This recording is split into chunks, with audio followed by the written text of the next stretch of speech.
Halo semuanya, selamat datang di pembahasan kita kali ini. Hari ini kita bakal membedah sebuah perjalanan spiritual yang luar biasa banget, yaitu ibadah haji.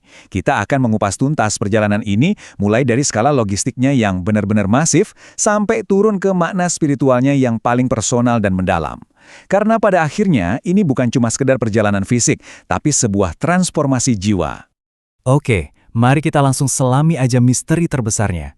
Pernah kepikiran nggak sih, inti ibadah haji itu kan sebenarnya cuma butuh waktu sekitar 5-6 hari aja. Terus, kenapa jemaah haji reguler dari Indonesia harus pergi ninggalin tanah air dan keluarga mereka sampai 40 hari lamanya? Rasanya kayak kontradiksi banget kan? Nah, usut punya usut, durasi 40-42 hari ini murni karena urusan logistik raksasa.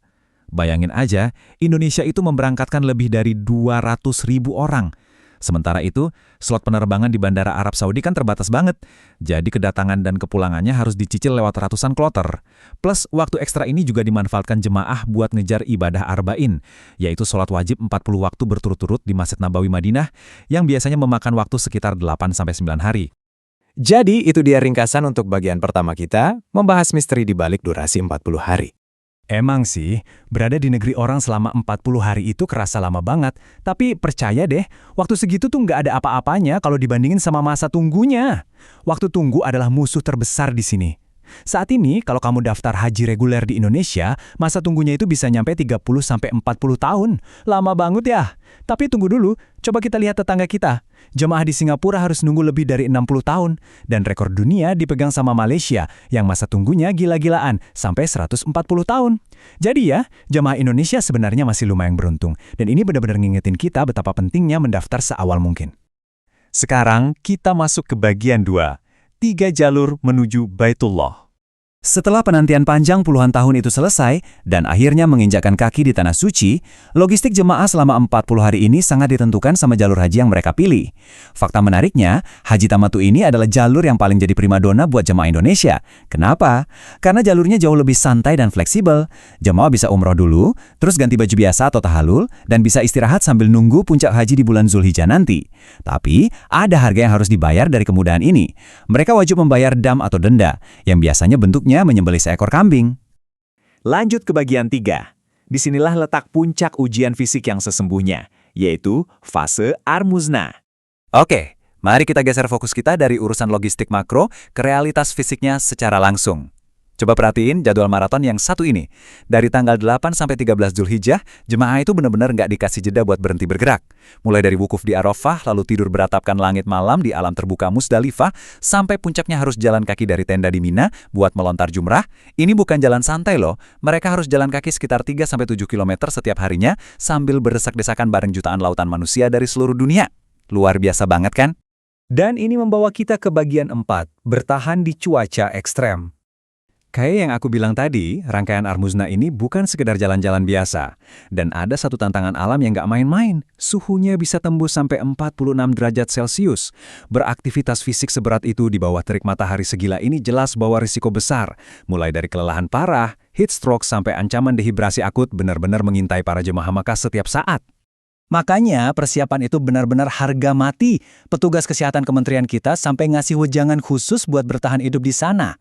Pertama, pas baru sampai Makkah, jangan langsung buru-buru umroh. Istirahat dulu aja. Kedua, sebisa mungkin hindari keluar ruangan dari jam 10 pagi sampai jam 4 sore. Ketiga, jangan nunggu haus buat minum. Teguk sekitar 200 cc air zam-zam setiap jam. Oh ya, satu lagi yang gak kalah penting. Buat jemaah lansia, tolong banget manfaatin fasilitas kursi roda pas tawaf dan sa'i. Jangan dipaksa, biar energinya tetap terjaga untuk rukun haji yang wajib nanti. Nah, sekarang kita sedikit pelankan temponya dan masuk ke bagian kelima, makna filosofis rangkaian ritual.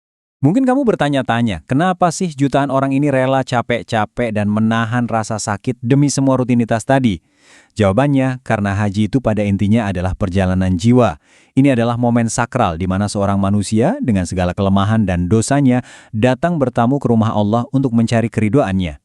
Ini bukan cuma soal seberapa jauh kaki kita melangkah, tapi seberapa dalam hati kita mau berserah diri. Semuanya dimulai dari ihram. Buat jemaah laki-laki, ihram ini cuma berupa 2 helai kain putih tanpa jahitan. Kelihatannya sederhana banget ya. Tapi, justru kain ini adalah simbol kesetaraan yang paling luar biasa. Begitu pakaian ihram dikenakan, semua atribut duniawi kayak kekayaan, kebanggaan, dan status sosial itu langsung menguap begitu aja. Gak peduli kamu itu direktur atau petani, semuanya terlihat sama persis di mata Tuhan. Kita seolah dikembalikan ke titik nol, suci dan bersih ibarat bayi yang baru lahir. Filosofi penyelarasan ini juga kelihatan banget di ibadah tawaf. Jalan mengelilingi Ka'bah berlawanan arah jarum jam itu bukan sekedar putaran fisik biasa loh. Kalau dipikir-pikir, gerakan ini secara harfiah meniru rotasi alam semesta kita. Bumi, bulan, galaksi, semuanya berputar persis kayak gitu. Lewat tawaf, manusia diajak untuk menyelaraskan ritme detak jantungnya dengan orbit kosmos semesta, dan tentunya menempatkan Allah sebagai pusat absolut dari seluruh tujuan hidup kita. Selanjutnya ada sa'i. Ibadah ini adalah napak tilas perjuangan Siti Hajar waktu beliau lari bolak-balik nyari air buat bayinya, Ismail, di tengah padang gurun yang super gersang. Sa'i ini ibarat manifestasi dari ikhtiar atau kerja keras kita sebagai manusia. Pesan spiritualnya tuh ngena banget. Seberat apapun hidup kita, selemah apapun kita ngerasanya, kita harus terus berusaha, berjuang menghadapi masalah, dan pada akhirnya, hasil keseluruhannya tetap kita serahkan sepenuhnya ke tangan Tuhan. Lalu sampailah kita di puncak ibadah haji, yaitu wukuf di Arafah. Ada pepatah yang bilang, haji adalah Arafah. Di sini, jutaan manusia berdiam diri dan memutus semua urusan dunia. Di hamparan padang ini, jemaah merenung, menangis, dan bertobat meratapi dosa-dosa mereka.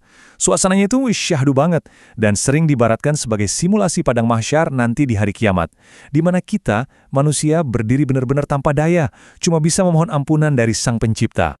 Dan menjelang akhir rangkaian, jemaah melakukan prosesi melontar jumrah di Mina, melempar kerikil ke dinding batu ini punya makna simbolis yang kuat banget. Kita bukan cuma iseng ngelempar batu ke benda mati, tapi ini adalah deklarasi perang abadi kita melawan godaan iblis. Lebih dari itu, setiap kerikil yang dilempar itu ibarat tekad kita buat membuang jauh-jauh sifat buruk, ego yang tinggi, dan kebiasaan negatif yang selama ini bersarang di dalam diri kita sendiri. Jadi, setelah membedah perjalanan yang nguras tenaga sekaligus luar biasa indah ini, sebuah perjalanan yang menuntut pengorbanan waktu tunggu puluhan tahun, biaya besar, dan puncak kemampuan fisik kita, coba deh kita tanyakan ke diri sendiri. Dengan masa tunggu yang selama itu, apakah kita udah mulai nyicil persiapan fisik dan mental kita dari sekarang?